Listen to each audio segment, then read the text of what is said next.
les amis, nous voilà donc pour une nouvelle vidéo. Alors j'ai fabriqué un soutien porte-vélo. Comme vous pouvez voir, en fait, j'ai un porte-vélo sur mon chausson 716 de 2020, hein, où dessus j'ai rajouté un quatrième porte-vélo, un quatrième rail. Vous voyez, à l'origine c'est 3 rails, la barre s'arrête ici. J'ai commandé un quatrième rail pour mon porte-vélo de la marque Tulle. Alors il se présente comme ceci en fait. C'est vous avez le rail, plus ici la fixation pour pouvoir mettre ce fameux quatrième rail qui se visse directement dans les trous d'origine. Hein. Vous n'avez pas de perçage à faire ou quoi que ce soit. Hein. Et alors, comme maintenant il y a un quatrième rail et que ça porte beaucoup plus, c'est plus lourd pour un quatrième vélo. Hein. Alors pour éviter que vous voyez que ça porte sur la paroi, que comme c'est fixé sur la paroi et que ça évite de la tirer vers l'arrière pour empêcher un déformement ou quoi que ce soit. Hein. Alors j'ai récupéré tout simplement des barres comme ça, en fait c'était d'une ancienne tente, voilà, une tente de caravane, où vous avez des embouts comme ça, d'œillets, je ne sais pas si vous les voyez bien, hein. Voilà, c'est deux petites pattes un peu arrondies, hein, avec une vis à ailette, voilà. Au-dessus, j'ai percé donc 2 trous, un trou de chaque côté, et je fais une petite découpe et je vais vous faire montrer pourquoi. Alors, d'abord pour la fixation de ça, j'ai été fixé sous le camping-car. J'ai récupéré dans un magasin, j'ai récupéré donc cette barre. Je vous montre.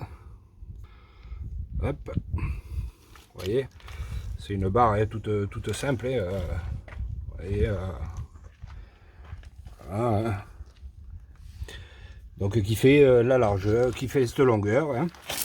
Et alors, dessous, pour vous faire voir, alors j'ai fixé directement sur le châssis. Hein. Alors je ne sais pas si là on peut bien le voir. Alors attendez, parce que avec la vidéo c'est un peu compliqué à vous faire voir. Voilà. Hop. Alors c'est le châssis hein, qui peut-être comme ça sera plus simple à vous faire voir. Voilà. Là, le châssis, hein, hop, qui revient jusqu'à l'arrière. Hein. Et là-dessus, alors ce que j'ai fait, hop, j'ai rajouté donc cette fameuse barre hein, ici. C'est juste un tube carré. Hein. C'est un tube carré. Donc là, j'ai percé un trou qui vient de part en part où j'ai fixé sur le châssis. Et ici, j'ai fait la même chose. Une vis percée de part en part. Voilà. Et ça va jusqu'à la barre. Jusqu'à la fameuse barre que vous voyez tout le long.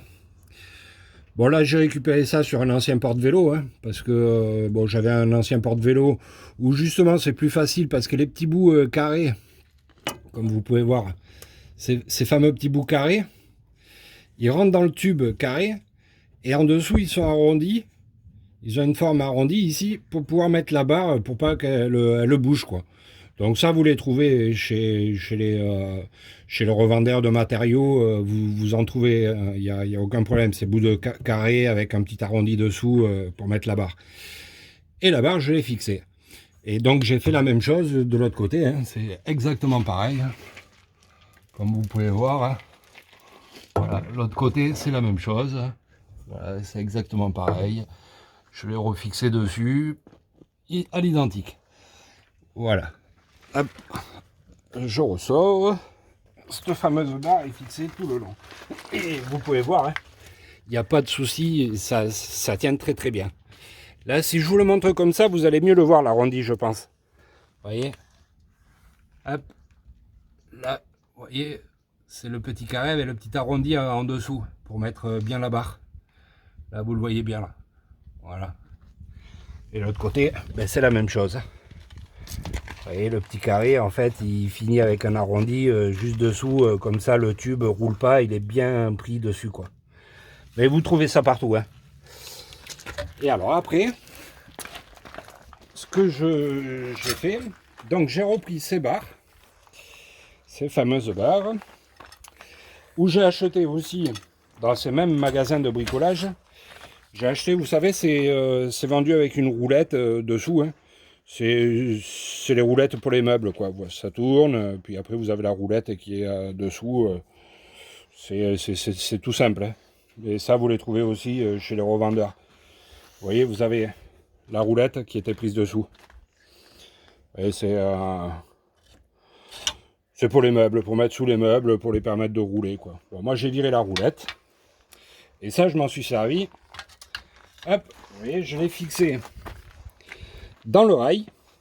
Parce qu'en fait, c'est avec un boulon hein, qui se tient, vous voyez, dans la petite fente en dessous. Dessous le rail. Vous avez une petite fente. Hein, et hop, ça s'enlève. Le cache, là, il s'enlève. Vous la faites glisser la vis dessous. Hop, comme ça. Et après, vous le fixez avec le boulon par-dessous, quoi. Et alors, moi, cette petite barre, vous voyez, je la fixe.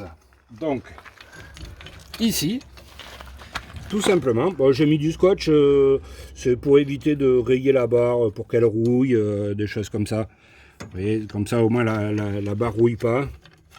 Et hop, on sait à peu près l'emplacement pour que ça se retrouve pile poil dans l'axe avec la roulette.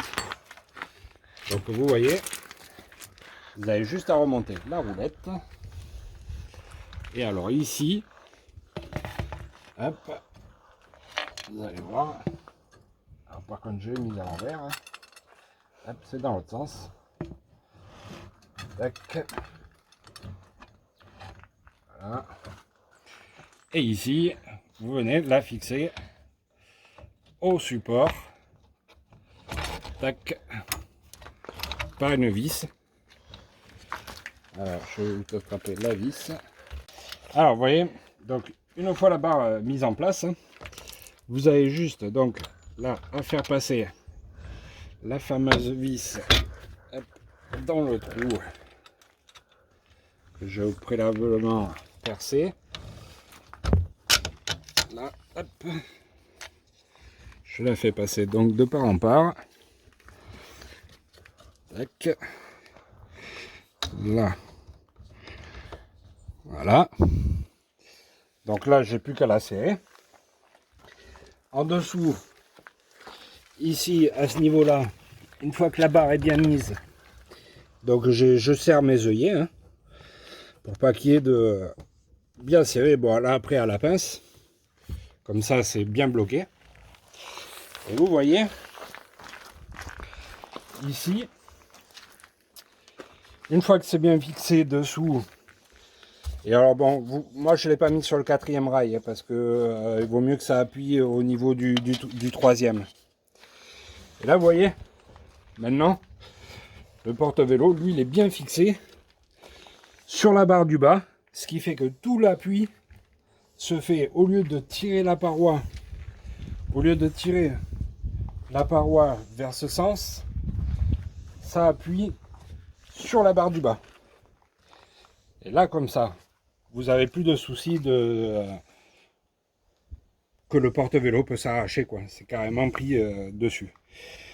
Et là, l'avantage des petites roulettes, c'est que si jamais, avec les mouvements de la route, ça lui laisse un petit jeu, vous voyez, pour pouvoir tourner. Et comme ça, au moins, vous n'avez pas ce problème de blocage ou quoi. Voilà. Eh bien les amis, si ça vous a plu et si vous voulez monter un système de porte-vélo pour soutenir votre porte-vélo, hein, n'hésitez pas à vous abonner pour des nouvelles vidéos ou à mettre des commentaires ou à me donner vos avis ou poser des questions, quoi. Allez, à très bientôt les amis, je vous remercie, à très bientôt.